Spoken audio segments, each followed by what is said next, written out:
Hello' friends, আৰু আজি মই আপোনালোকলৈ এটা সমস্যাৰ সমাধান লৈ আহিছোঁ। আৰু সেইটো আমাৰ কম বেছি পৰিমাণে সকলোৰে থাকে, যেনেকৈ ধৰক আমাৰ বিষৰ সমস্যাটো। আৰু এই বিষৰ সমস্যাটোৰ কাৰণে মই আজি আপোনালোকলৈ এটা পেইন অইল লৈ আহিছোঁ, যিটো মডিকেয়াৰৰ হয়।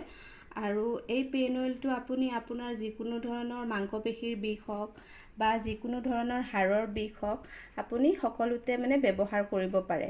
আৰু এইটো এটা সম্পূৰ্ণ আয়ুৰ্বেদিক প্ৰডাক্ট হয়।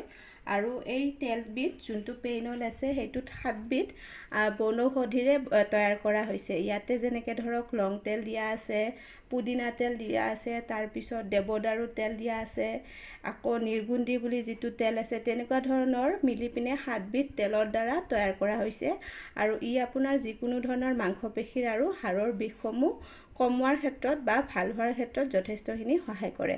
আৰু এই তেলটো মই যিটো আমাৰ ঘৰত ব্যৱহাৰ কৰি আছোঁ, সেইটো মই দেখুৱাব বিচাৰিছোঁ। এইটো আপুনি কেনেকৈ ব্যৱহাৰ কৰিব, এইটো ধৰক অলপ খুলি লৈ ইয়াতে য'ত আপোনাৰ ধৰক পেইন হয়, তাতে 2 ড্ৰপ বা 3 ড্ৰপ এনেকৈ দি দিব।